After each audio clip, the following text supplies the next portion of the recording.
This is Laura London, and you're listening to Speaking of Jung. My guest today is Jungian analyst Jeffrey Kiehl. Dr. Kiehl holds a master's degree in physics from Indiana University and a doctorate in atmospheric science from the State University of New York in Albany. In 2003, he went on to earn a master's in psychology before embarking on his analytical training with the Interregional Society of Jungian Analysts. He is currently a senior scientist in the Climate Change Research section of the National Center for Atmospheric Research in Boulder, Colorado. He is also an adjunct professor in both the Earth and Planetary Sciences and Environmental Studies departments at the University of California, Santa Cruz. He is the author of A Jungian Perspective on Global Warming, published in the journal Ecopsychology in 2012, and The Evolution of Archetypal Forms in Western Civilization, published this year in Psychological Perspectives.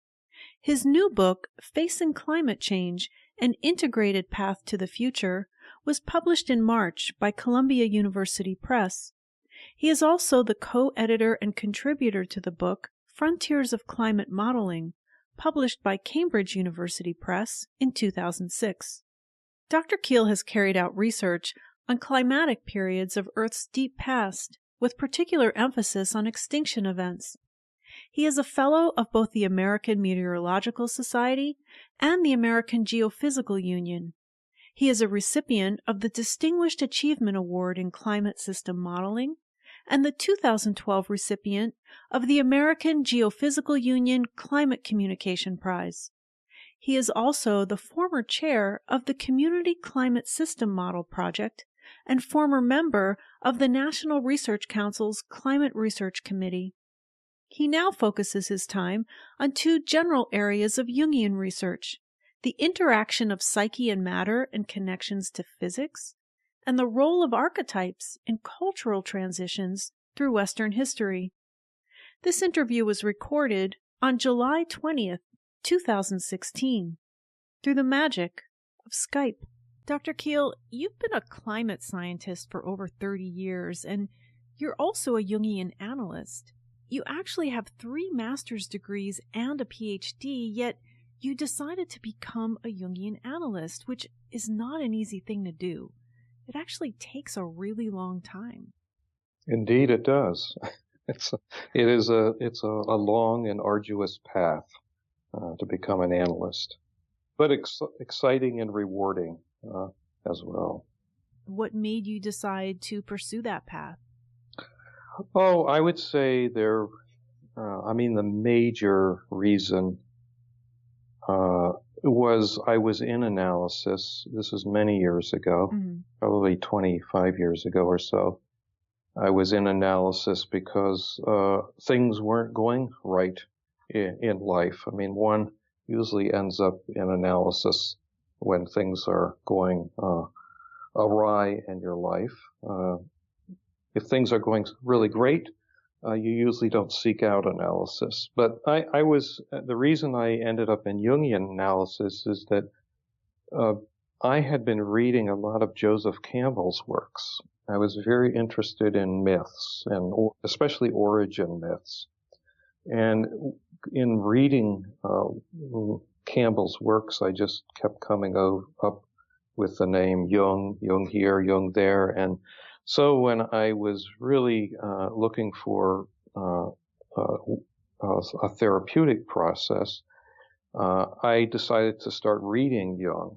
And so I was devouring Jung's works. And I do remember the moment when I realized, well, I could keep reading his works indefinitely. But I really want to experience what this is about. And that was when I decided to go into analysis, that I wanted the experience.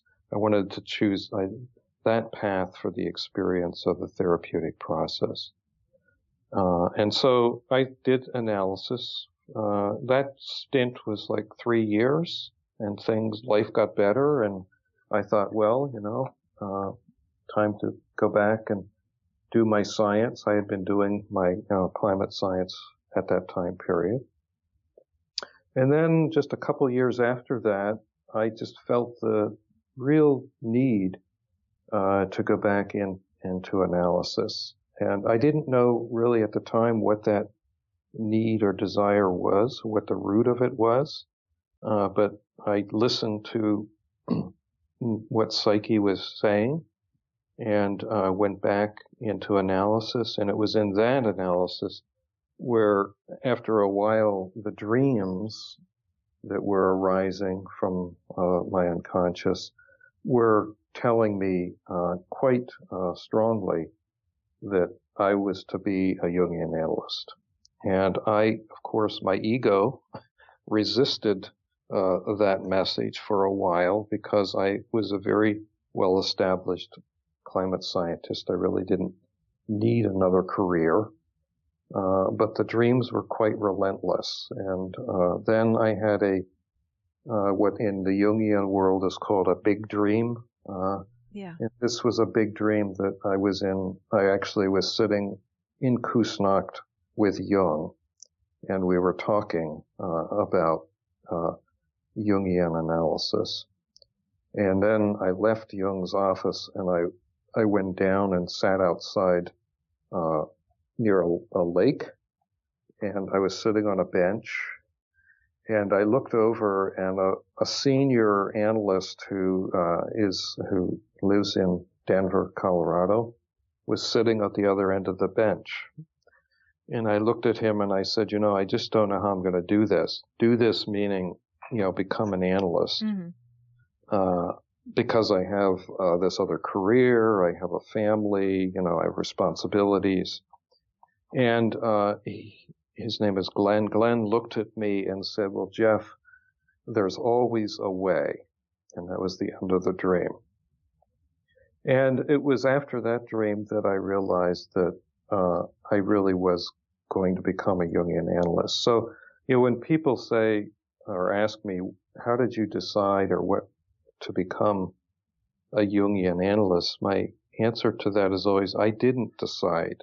I, the ego, did not make that decision. This was a calling from the self, the archetype of wholeness. This was a calling to become something that I was supposed to become. And so the dream was correct. There was a way. I went back and got a master's degree in psychology with a Jungian focus. And then I applied to the Interregional Society of Jungian Analysts training program and got in. And that was, the sort of the entrance to the path.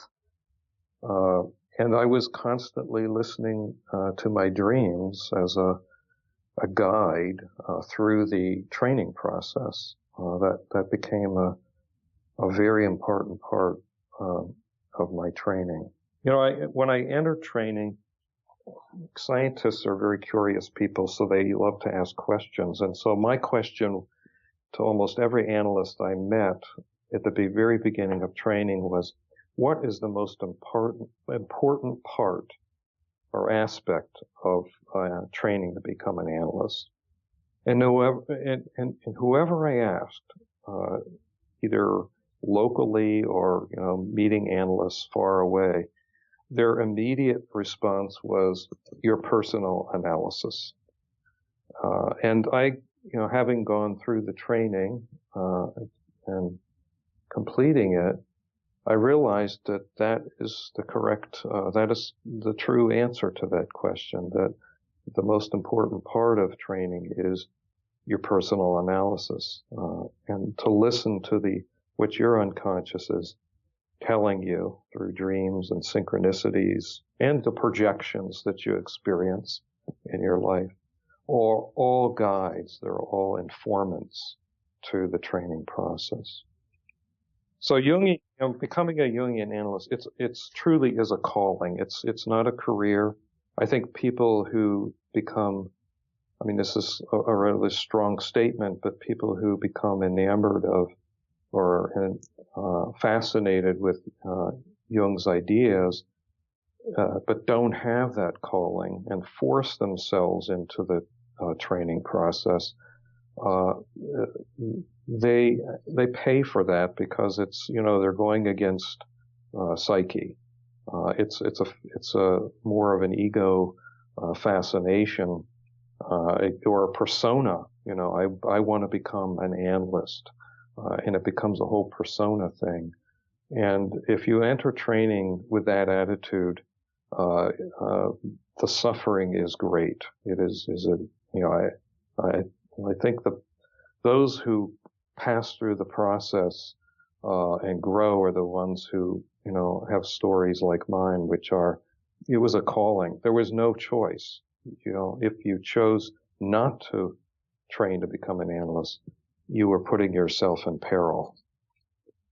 That's interesting that you mentioned that, because while you were explaining it, the difference between the wants of the ego and the call of the self, would you say? Yes. Well, what if your ego really doesn't want it, and your self is calling you, and your dreams are trying to get your attention? Well, Jung actually had he talks about this in a number of places. Perhaps the most strongly worded place that he discusses this is in the Zarathustra seminar talks. There's a section in there where someone asks him that very question, and his response is the psyche or self will begin to recognize that it's being ignored, and that can lead to tremendous psychological and physical. The body can be involved in this as well, and physical suffering, and that the self will eventually realize that the ego is not interested in the individuation process, and it could actually just completely leave the process. And so that's a pretty, when you read his words, he does not, mince words around the issue that our path is to, listen to what self has to say and to heed that call, even if, and often it is a challenge. Another place he says, there is no transformation without sacrifice. I think he says that in the essay on the Mass. There is no transformation without sacrifice. And so what's being sacrificed? It's the ego's ideas of what we should be. Very difficult message to hear and listen to. And often we choose not to. And if we do, terrible things can happen to us. But then you were also describing people that kind of had the opposite thing, where it was an ego desire of theirs. Yes, yeah, right. And now that the situation could be that they truly are called. The ego is the first to sort of become aware of that. And then they're listening to their dreams and doing their analysis. They will find a concert between what the self actually wants and what their ego wants them to do. So one needs an ego. It's the thing that maneuvers us through life and enables us to become an analyst. So in that situation, what the self is saying and what the ego is desiring actually match with one another. I see. However, it could be that the desire of the ego is to become, an analyst is not in concert or harmony with what the self wants. And that, if the person's really tending to their dreams and listening to the unconscious, that message will eventually be clear. That, the self wants them to do something else in life. After you became an analyst, did you start seeing patients? I started seeing clients when I was doing my training for the master's degree in psychology, because that was a clinical degree. And I had an established practice, before just as I was getting into the analytic training. And then through the entire analytic training process, one sees clients, because one part of the process is to essentially write up case reports on people that you're working with. Right. I was just wondering if you had stopped your research. No, I've done both pathways in my life at the same time, which has been a real challenge. I would not recommend it as a way to live one's life, but there was actually, I think, in the end, I see the purpose in all of that, and it has to do with, in the process of getting the analytic training, I was holding the real strong tension between my life as a scientist and my life as a training analyst. And there was a moment in there, I had to decide what I was going to write my thesis on. Mm-hmm. And I realized somewhere in the midst of that training process that I didn't need to look at these as polar opposites, that I could actually bring them together around the marriage of Jungian psychology and environmental science. And so I decided to write my thesis. It was called Nature, Visible and Invisible, and had a really great committee of analysts who cared deeply about nature. And so I really thoroughly enjoyed working on the thesis, and it was the process of actually a conjunctio or union between my scientific side and my analyst side. And it was also around that time that I was organizing some workshops where I was bringing people together to talk about the climate problem from different perspectives. And so by the time I finished the training, I realized that this was going to be my path. There's the clinical work, but then there's also how does one take Jungian psychology out into the world? I think this is a very important topic. It's an imperative right now in the world we live in. We have for so long tried to deal with the problems in the world through a one-sided perspective, which is mainly an extroverted thinking approach to solving the world's problems. And I think what Jungian psychology brings to the world is a completely different way of approaching the problems that we face in the world. And so what I'm trying to do personally with the writings that I'm doing and the workshops and the talks that I give is really trying to create what I call, engaged Jungian psychology. Mm-hmm. In Buddhism, there's this phrase, engaged Buddhism, which is taking Buddhism out into the world and using it to look at and hopefully alleviate suffering in the world, the external world.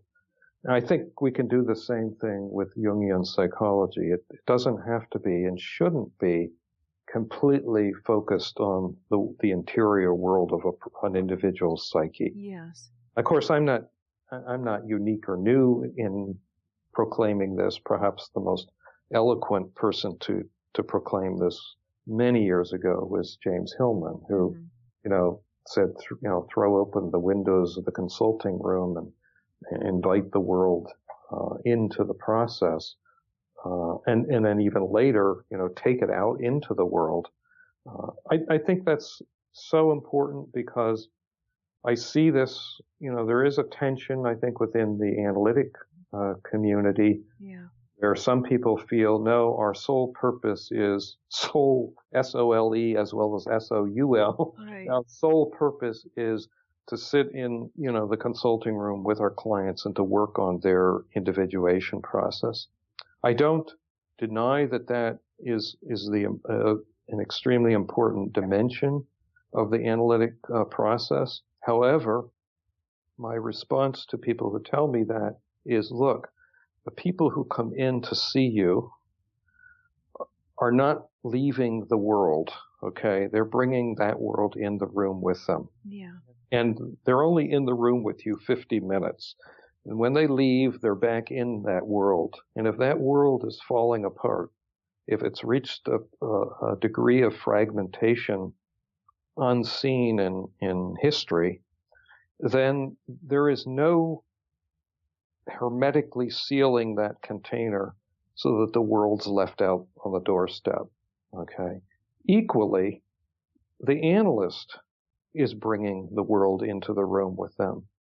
The analyst who reads about climate change, who reads about, the political disruptions that are occurring, the economic disruptions that are occurring, they also are bringing that world into the room. So it's there, whether you like it or not, whether you want it to be present or not, the world is in the room, and it comes into people's dreams. One of the chapters in my thesis, I collected dreams about climate change that people are having, the extinction of species that are occurring. So there's no question that, what's happening in the world in terms of environmental destruction has entered the psyches of people, and it's having an effect on them. So we need to address that as well as the personal dimensions, the personal traumas that people have. There is a global trauma that's occurring in terms of environmental destruction that is wreaking havoc with the world psyche as well as individual psyches. And that needs to be a part of the analytic process. I mean, I feel very strongly about that. It's actually an ethical issue.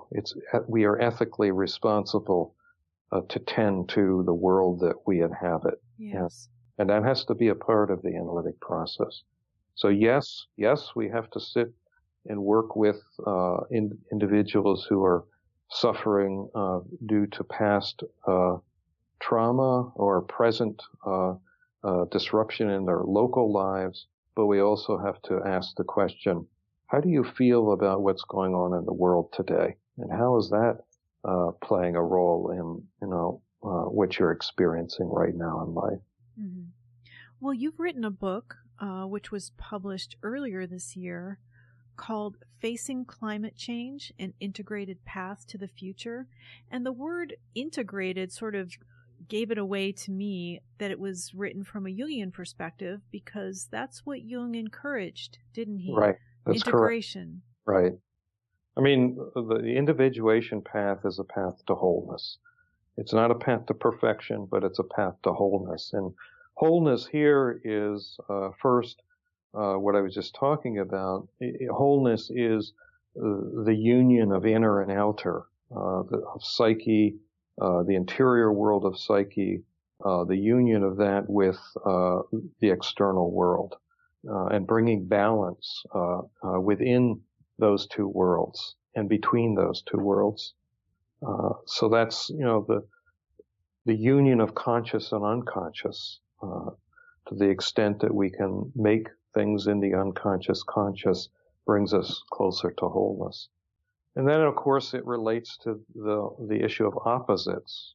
As you know, Jung, from the very beginning of his investigations, was fascinated with the presence of opposites in psyche and in the external world.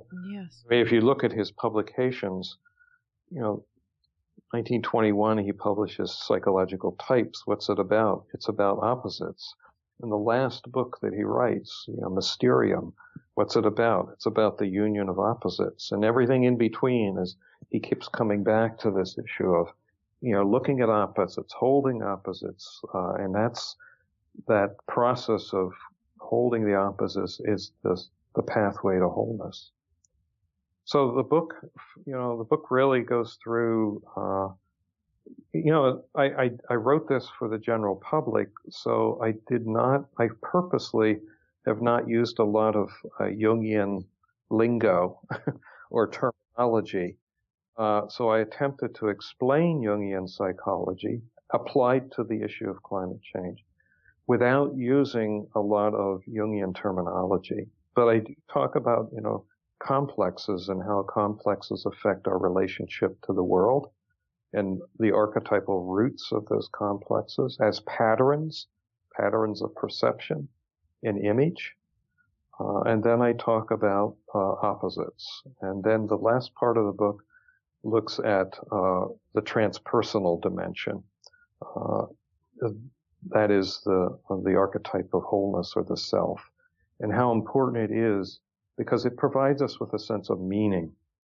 And I think we're in a time of a complete loss of meaning in terms of why we're in the world, what our purpose is in the world. We have become so disconnected from that sense of meaning that it has led to and propagates this fragmentation and destruction that's occurring in the world.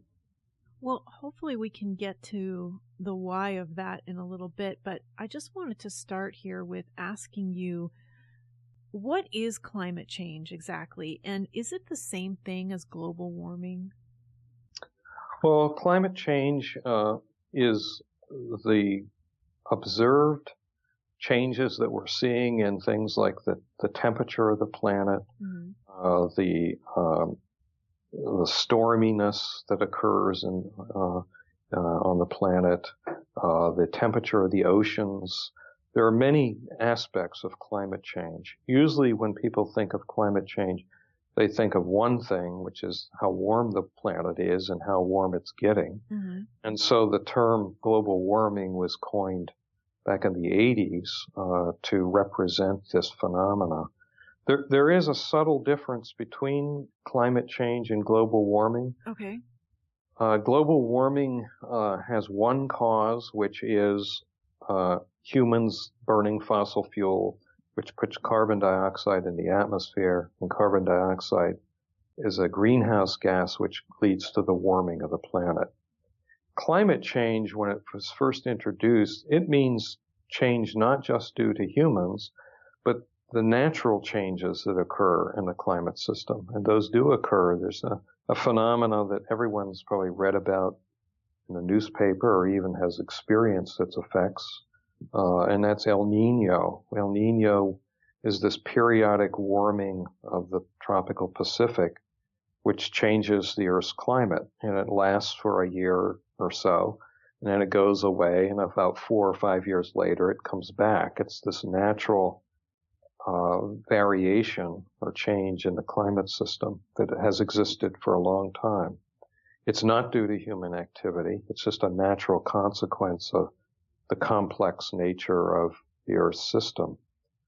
However, on top of that natural change, we have been, through our actions, altering the climate system.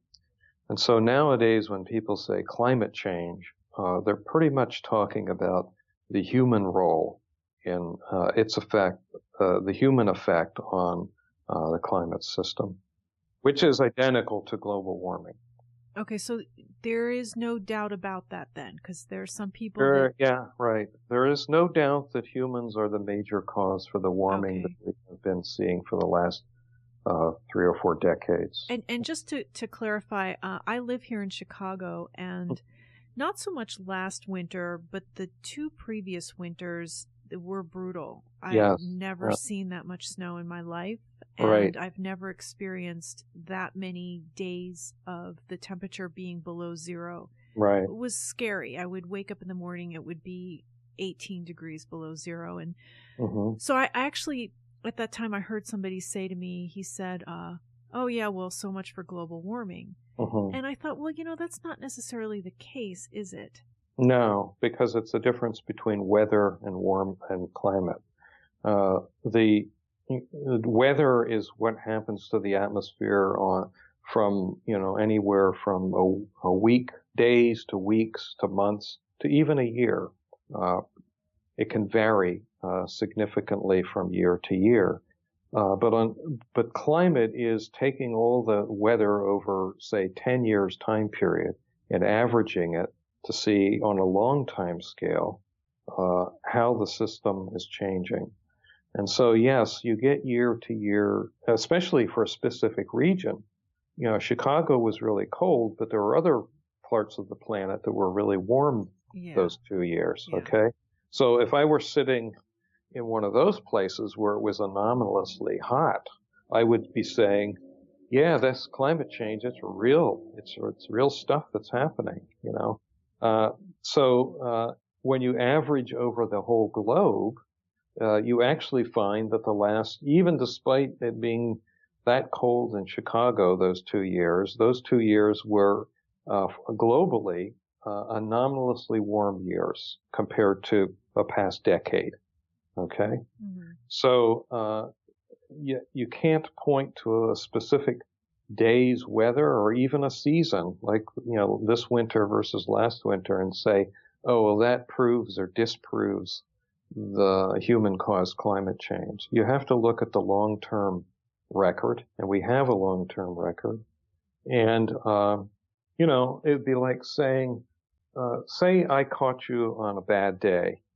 You'd had somebody hit your car and you came into work and you were really grumpy and upset, and I met you for the first time.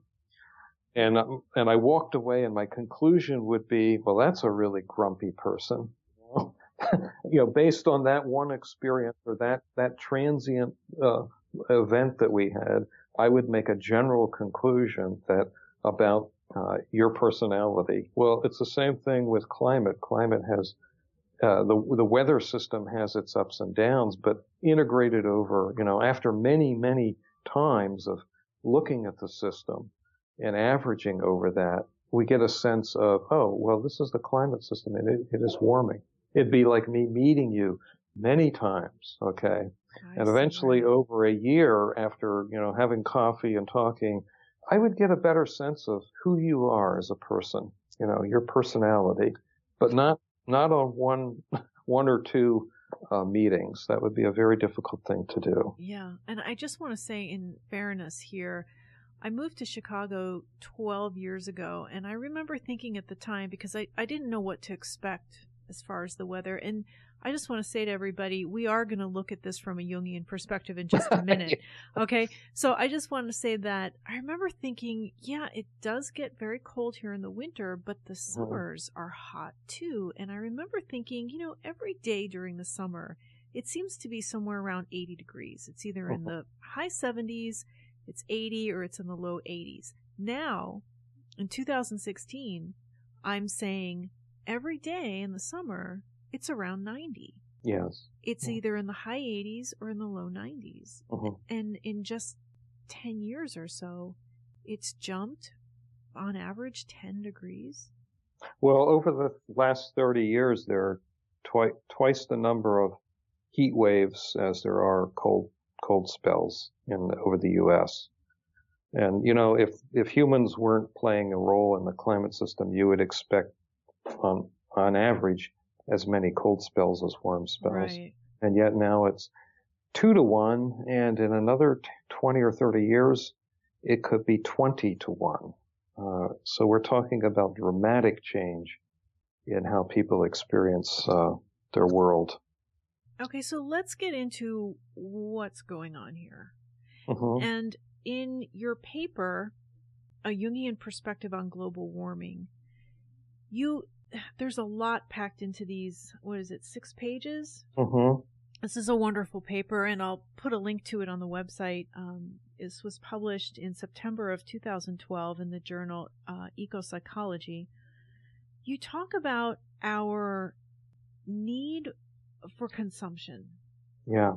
And this incessant need for energy that we have. is causing a massive consumption of fossil fuels on our part.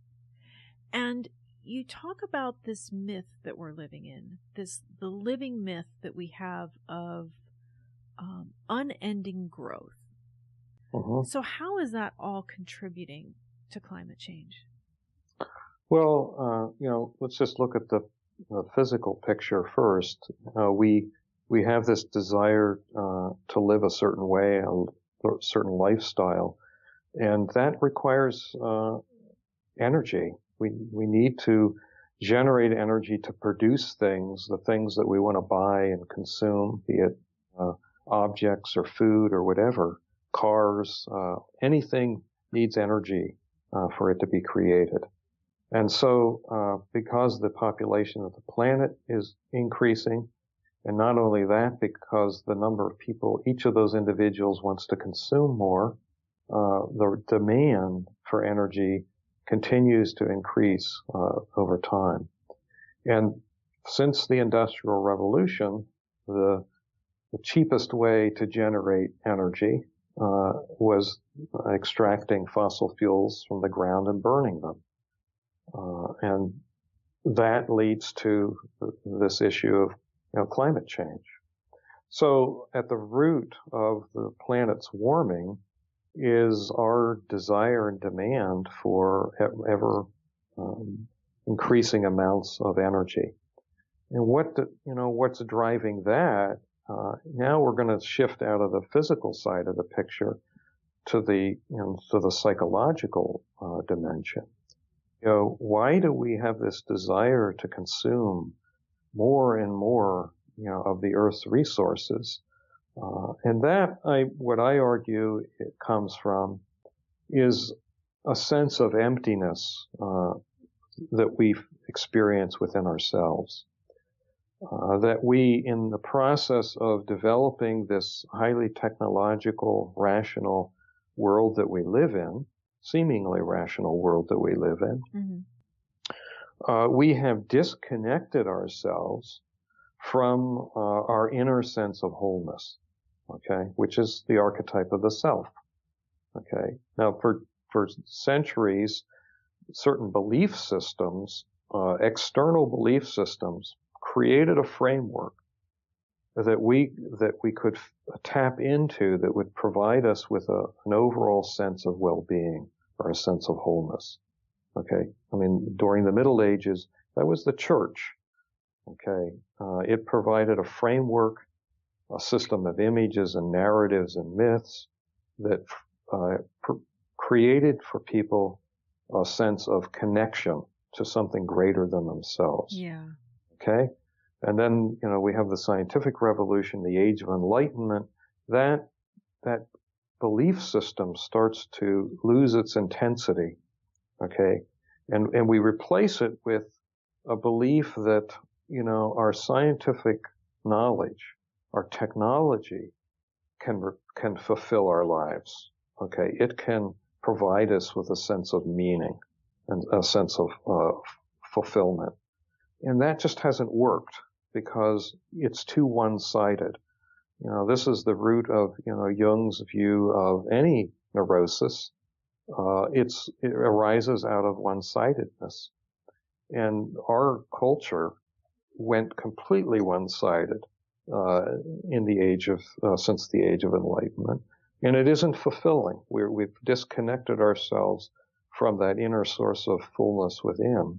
And we're attempting to address that inner emptiness by consuming the outside world. And it's not working. Right. And of course it's a self-perpetuating belief. That is, well, if I only had more, if I could only buy some more, if I could only get more of this or that would make me feel fulfilled. And of course, even if you are able to do that, it just doesn't work because fundamentally we have this disconnection within ourselves. And so, what Jung was telling us is that, our process is for us to go in and reconnect to that sense of wholeness within, the archetype of the self. And then what it will do, it provides us with a meaningful path, a meaningful way to live our lives, which is self-fulfilled. It won't require us to overconsume. We're always going to consume. We have to consume to survive as human beings, or any living organism must consume. Okay, it's the degree to which we consume. An example of this is the average American consumes twice the amount of natural resource energy that the average European consumes. Now, I often say when I tell people, I've been to Europe enough that I know, and I have many European friends, I don't think I could argue that the average American is twice as happy as the average European. Right. So the question arises, okay, what are we getting for that I can agree with you there. Yeah. Consumption? What is this? What is this all about? And I think, from my perspective, using this Jungian framework, it goes back to our disconnection from the transpersonal, our investment in a belief system, perpetual growth. It's so funny. What would happen to a politician who announced one day, you know what, I think we have enough, and I think we should just keep steady our economic economy is steady. It shouldn't grow anymore. Well, I doubt that politician would be reelected. And yet, we have reached a point where we cannot continue to consume. We're already consuming 60% more natural resources from the planet than it can provide to sustain the world. In other words, we've gone over budget. We are borrowing from the future to create the world that we're living in. And it's unsustainable. We live on a finite planet with a belief system that we can live an infinite lifestyle. And it just can't work. Is this about personal fulfillment, or is this about money? Because the more Americans consume, the more money it's going to generate, right? They're interrelated. You can't decouple the money complex from the complex of consumption. Okay. They feed on one another. And there are we have cleverly developed organizations that self-perpetuate this. Advertising agencies know this. They don't advertise a car by telling you the technical specifications of the car. They show you images of, people sitting in cars driving along country roads with beautiful music playing in the background and hair blowing in the wind. And, they're very cleverly using image.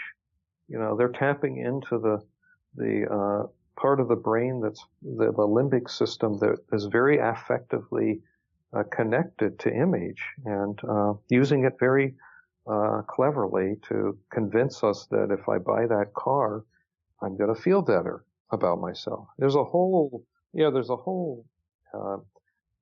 area of social psychology that has looked at this issue of self-identity and consumerism, and there's plenty of research that supports this idea that we have moved into an age where our identity, we're attempting to define our self-identity in terms of our material belongings. Yeah. And it actually, the consequences of it are terrible for our relationships, terrible for our health, terrible for the world. Advertisers, advertising agencies, and advertisements in general just get to me. I mean, how manipulative, it's just horrifying what they do. Yes. I'm projecting, yes, that's stuff. Right. That's what I was going to say is, this, and I even say this about, many people say, the evil of the fossil fuel industry. I mean, it's now clear. There are numerous stories that have come out just in the last year or two of how much they have been sowing disinformation to the public around the issue of climate change, and funding that disinformation process. And so it's easy to say, oh, they're the evil ones. They're the ones that are causing this problem. But, all of us go to a gas station. I have a hybrid, but I still need to put gas in it. Even if I had an electric vehicle, chances are the electricity that's going into that car to charge it's coming from a coal-fired power plant. Okay. So, we are all, this is something that I talk about, I think, in the paper and certainly in the book, is we have to, embrace the shadow within ourselves around this.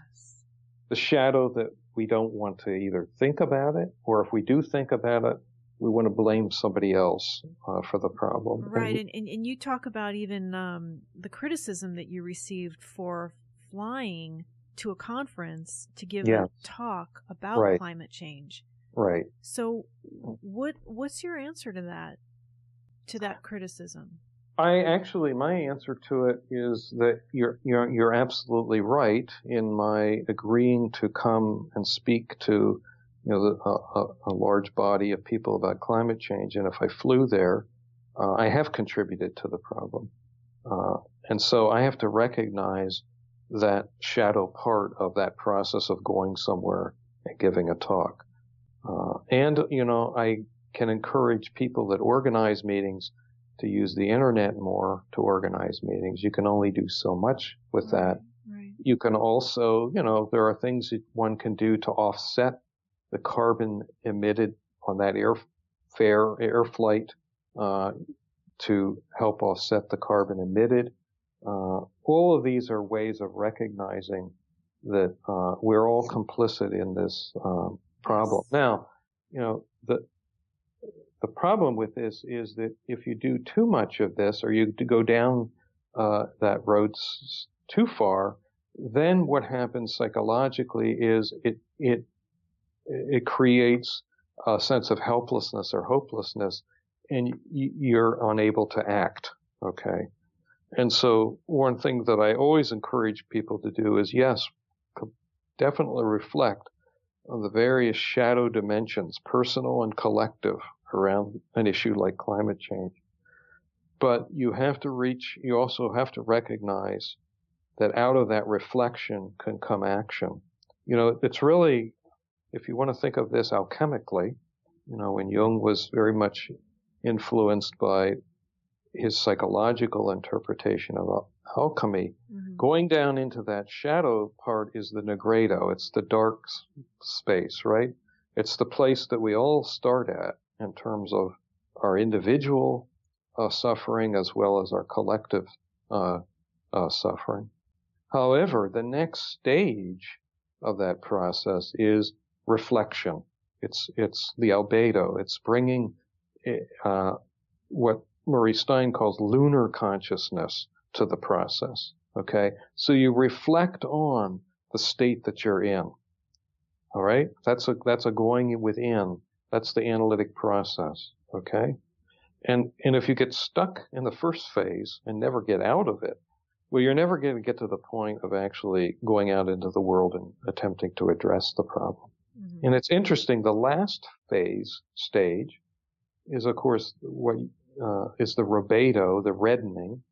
And Jung, eloquently says that's bringing blood into it. That's embodying it. Okay. And once you've embodied the transformation, then you're in the world and you're engaged and you're actually doing something to alleviate the suffering. So the steps are, you go into the darkness and you explore that darkness. And we are certainly in the darkness now. But then you go on and bring a reflective consciousness, and that's listening to the unconscious. That's looking at synchronicities, looking at the things that are occurring between psyche and matter. And then there's actually a third stage, which is solar consciousness, that you're now beginning to understand, cognitively understand, creatively understand the mess that you're in and, why you're in that mess.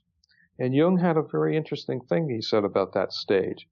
It's often at that stage that people get so elated that they'll say, I'm done. Okay. I understand why I did that in my life, or I understand how I ended up in this situation. And they leave the analytic process. And he warned people that that's a false termination of the individuation process, because the most important step is the final one, which is embodying that understanding, actually embodying it and bringing it out into the world. And that's the rebedo. So, we're in this process right now. Most of the world, we're in the nigredo, we're in the darkness. Isn't it interesting that coal and crude oil are dark substances, Yeah. And, there's tremendous symbolism around that we have to go down deep into the earth to extract these substances. And in burning them, we create this energy, this external energy. Think about that. The whole problem is being generated by the desire for external energy, when in fact what's missing is a connection to the inner psychic energy that dwells within each of us.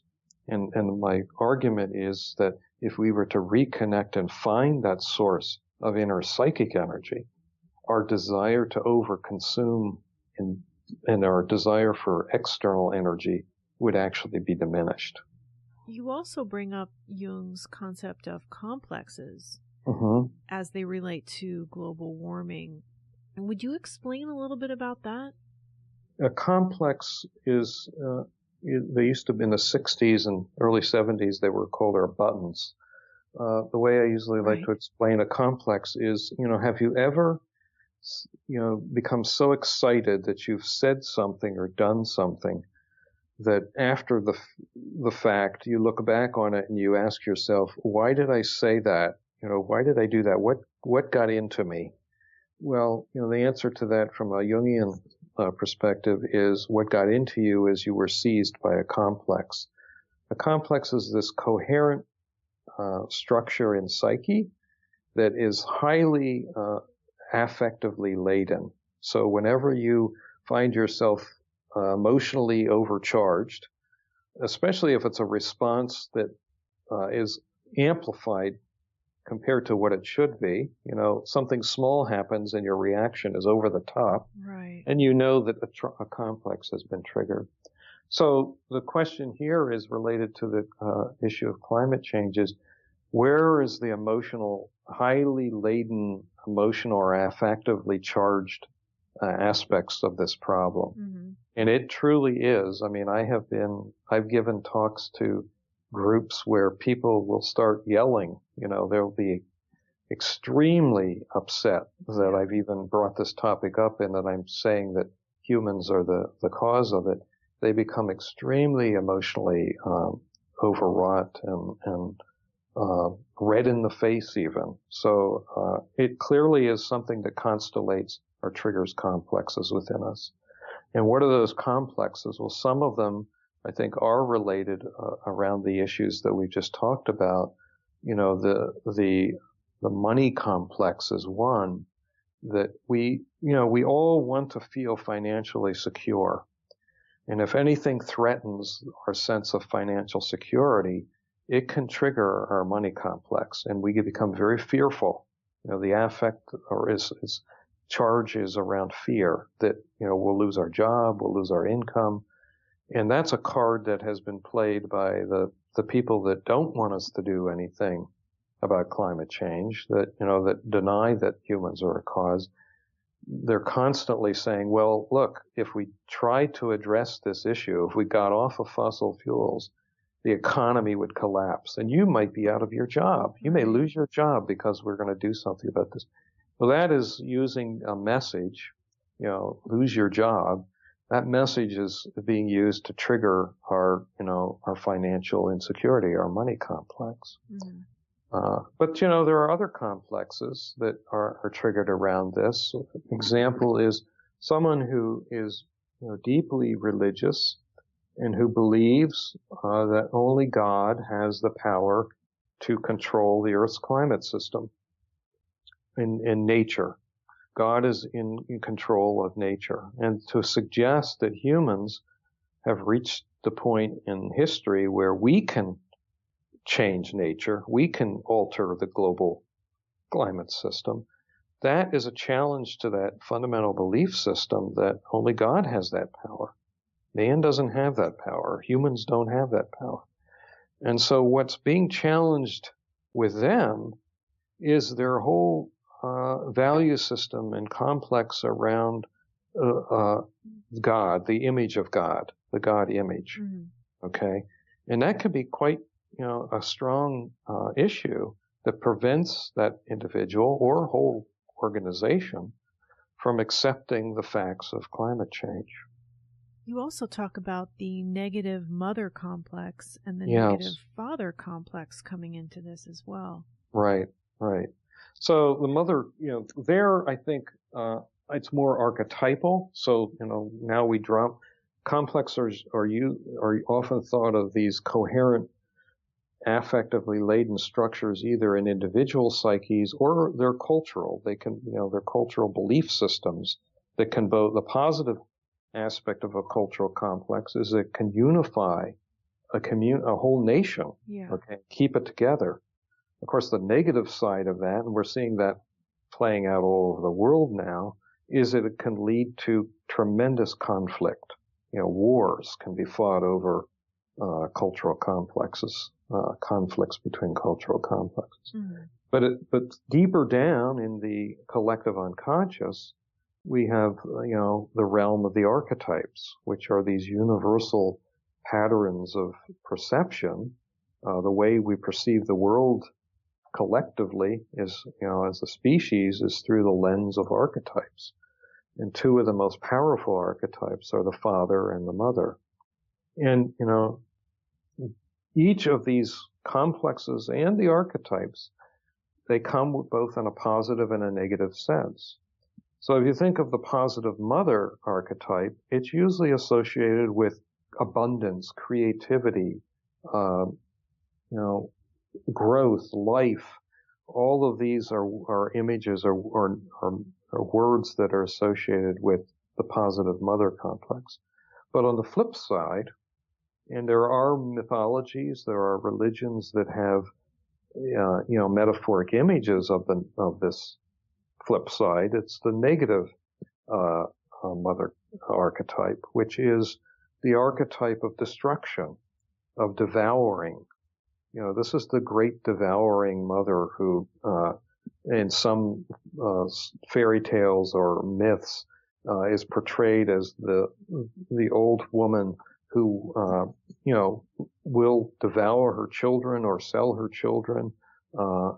That's a metaphor for a destruction of the future potential that exists in an individual or even a whole collective, like the human species. Mm-hmm. So when this overconsumption of the earth from an archetypal perspective could be viewed as a manifestation of that devouring. Okay, and the negative father also does this. I mean, Kronos, that Greek god Kronos, who devours his children. Why does he do that?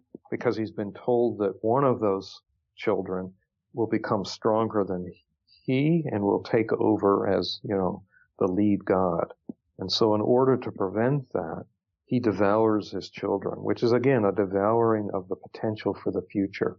And in the process of burning fossil fuels, in the process of causing global warming, the greatest disruption to the climate system and Earth system is going to occur in the next, 30 or 40 years if we don't stop burning fossil fuels. That's the future. That's the future generation. So the greatest tragedy around the issue of climate change is, yes, it's tragic what is happening now, but if we don't do something soon, then we are in a sense devouring the future potential of our children and their children and many, many future generations. And when you say if we don't do something, is it the case that we are looking to others to do it? We're looking to the government to do it. We're looking to the big corporations to do it. And we're not looking at what each of us does, not just externally, but what's going on with us internally. Absolutely. What you've been talking about, right.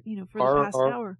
Right. I mean, Jung posed this and Neumann also wrote about this. This is we as human species, we're conscious, okay, and so we have the ethical responsibility, the moral responsibility, to be concerned about not just our personal lives, but the life of the planet.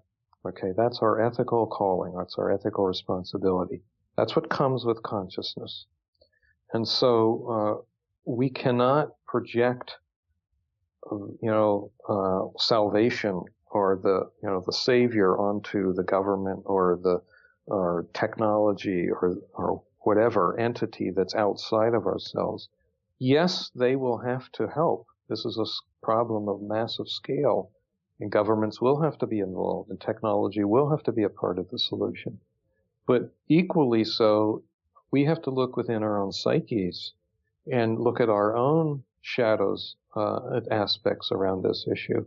We have to look within to connect to our own sense of wholeness so that we feel a sense of fulfillment, so that we don't, as individuals, go out and overconsume, the world. So this is a problem that it's easy to say, well, it's so huge, it's so large, that, somebody else will have to fix this problem. One of the greatest impediments to passing legislation around this issue in the United States is our political system. Well, we vote for people, we elect people, so there's a responsibility. If you really feel this is an important issue, that's an ethical responsibility. When you vote for somebody, you have to understand what is their position on an important issue like climate change. This sounds very political. It sounds too outside, external, worldy. But when you think about it and you reflect on it, it's not. It's a manifestation of our inner psyches. Okay. And this is getting back to this discussion of inner and outer. There is only one world. And I think that's a beautiful message that, Jung found in alchemical writings. It's a beautiful message that is pretty much a part of any of the religious belief systems that exist, that we have this perception of inner and outer. But there's the unus mundus. There is the one world. We're an integral part of it. We're interconnected. We're interdependent. And that's something that we have to become conscious of, and we can become conscious of it through doing our inner work. Which is a pretty tall task, actually. It is. Especially when it's not encouraged. That's right. So the collective, if we look at how we deal with our personal psychological problems, the collective perspective is, first of all, quickly, right? Yes. We have to find, the healthcare systems dictate that, 3 to 6 sessions and, your problems are going to be solved. Wow. They have to be done quickly. They have to be validated quantitatively. I'm not sure how one quantitatively validates, images that are arising in one's dreams or from psyche. Yeah. So, the Jungian approach, this is a real challenge for the Jungian community, is, how do we deal with the collective attitude towards mental health care, which is external, it's quick, it's completely, rational, it completely, separates itself from the non-rational. And of course, once you've done that, you're one-sided, right? And if you're one-sided, you're propagating a pathology, according to Jung. Yeah. So the only way to deal with, our imbalances, we have to recognize the importance of the non-rational as well as the rational. Now, it's interesting that if you look at neuroscience, they're actually supporting this, because the research that's coming out of neuroscience is the importance of the unconscious processes that are taking place within the brain, and how those play a role in, our behaviors, our thoughts. So, and many of those processes are metaphoric, they're imagistic, they're not they're not linear, they're nonlinear. So all of this, the findings that are coming out from that particular aspect of neuroscience research are actually supporting the fact that we have to include the non-rational. And that, we have to marry the non-rational and the rational so that we have a more holistic picture of psyche.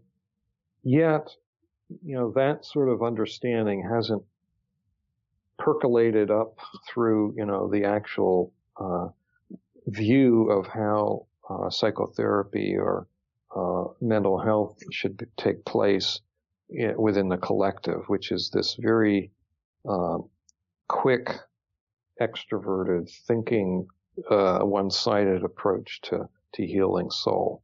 Of course, soul isn't even a word that would be recognized in that collective view. The soul doesn't exist in that worldview. So, how does the Jungian world find its place within that sort of an environment?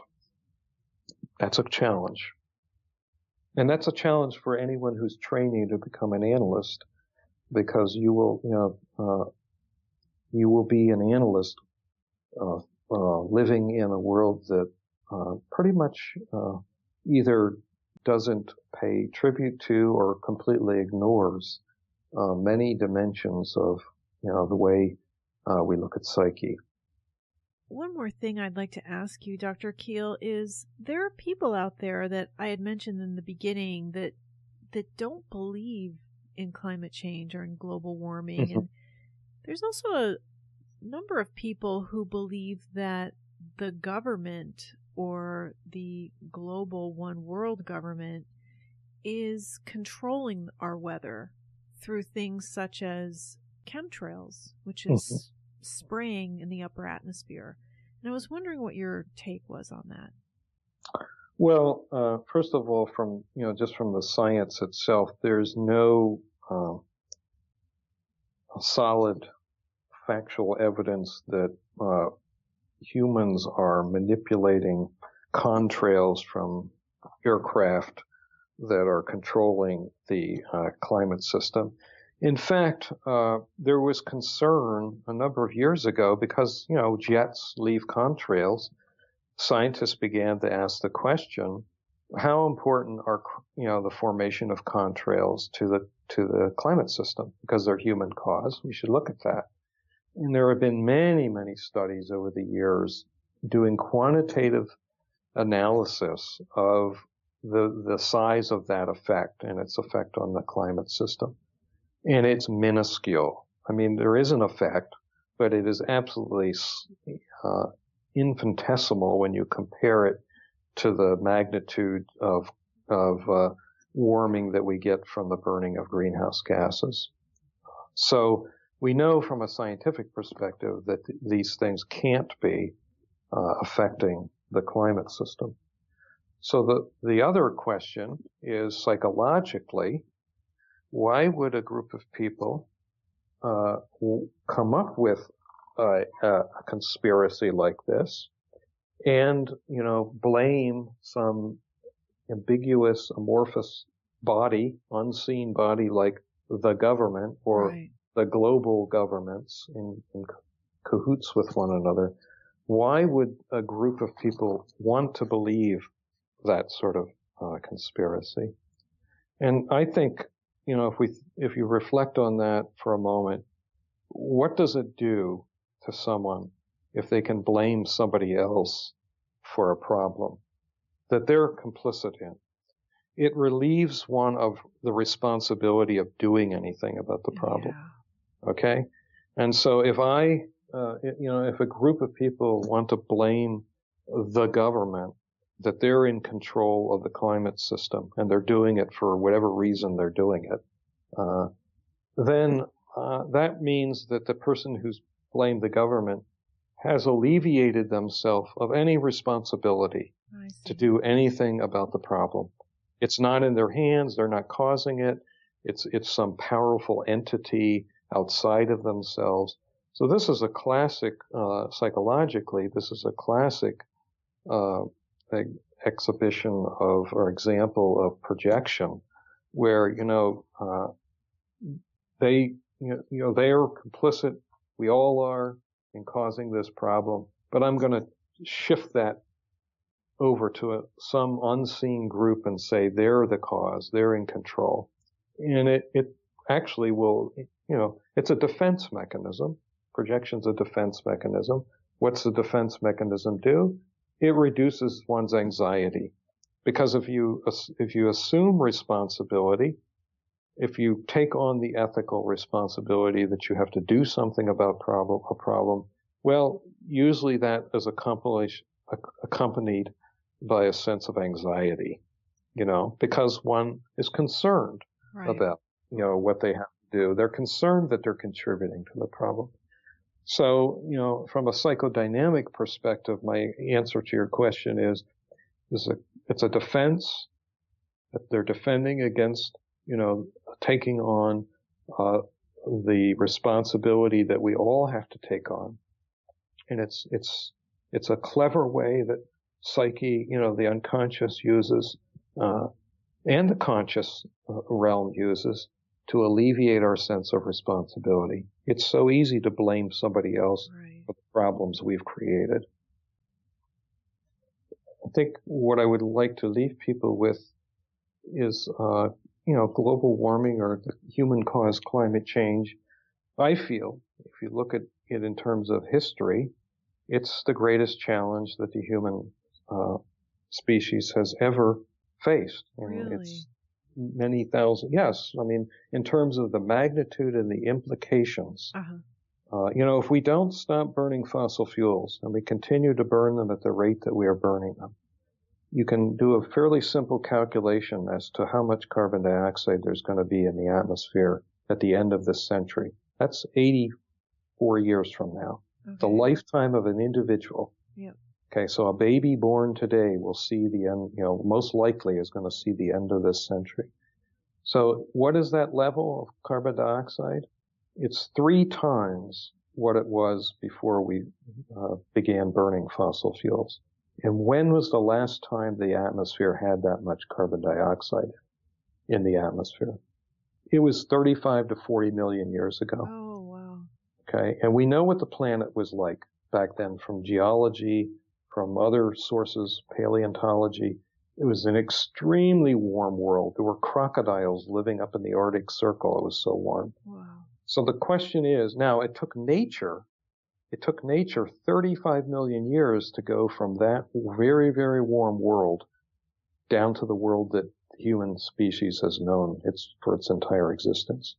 We, in our cleverness and our technological cleverness, in our ability to extract fossil fuels and burn them at a phenomenal rate, we are returning the planet to that state in a mere 100 years or so.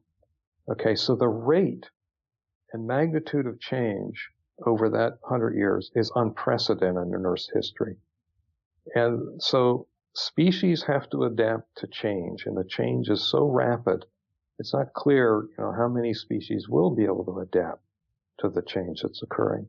So that's why I say this is the greatest problem that, our species and others have faced in Earth's history. I see. So the question is, we have a window, and that window is about 10 to 15 years to get off of these fuels, and we can do it. This is perhaps the greatest tragedy if we don't get off of these fuels, because we can. The technology, the ability to do this. Many countries are already on their way to being completely carbon free. Mm-hmm. We are the holdout. This country is the last holdout in doing something about the problem. And unfortunately, we are one of the greatest contributors to the problem. The United States, you mean? Yeah, the United States. Yeah. So the question is, are people going to wake up in time to actually want to do something about the problem? And, from a Jungian perspective, that comes down to, are we willing to look within, to find that sense of wholeness within inside of ourselves, so that we do not continue to desire to consume the planet outside of ourselves. That's the work. That's the opus, the magna opus that we are called to at this time in history. Yes. I believe it's possible. I think there are moments in history where great transformation has occurred. I think that's through the power of the collective unconscious. And I think such a transformation can occur this time around. But it's up to us. It's up to us as individuals, as nations, as a species populating this planet to make that choice. Well, thank you so much for shedding some light on it for us, Dr. Kiehl. Really appreciate it. Thank you, Laura. I'd like to thank Dr. Kiehl once again for agreeing to be recorded for this podcast. Please visit the website speakingofjung.com for more information about the publications and topics that were mentioned today. There you'll also find all of the previous episodes of this podcast, which are available to listen to or to download for free. This podcast is also available on iTunes, Stitcher, and Google Play Music. With special thanks to John Todd, Laura Newton, and Michael Ochoa, this is Laura London, and you've been listening to Speaking of Jung.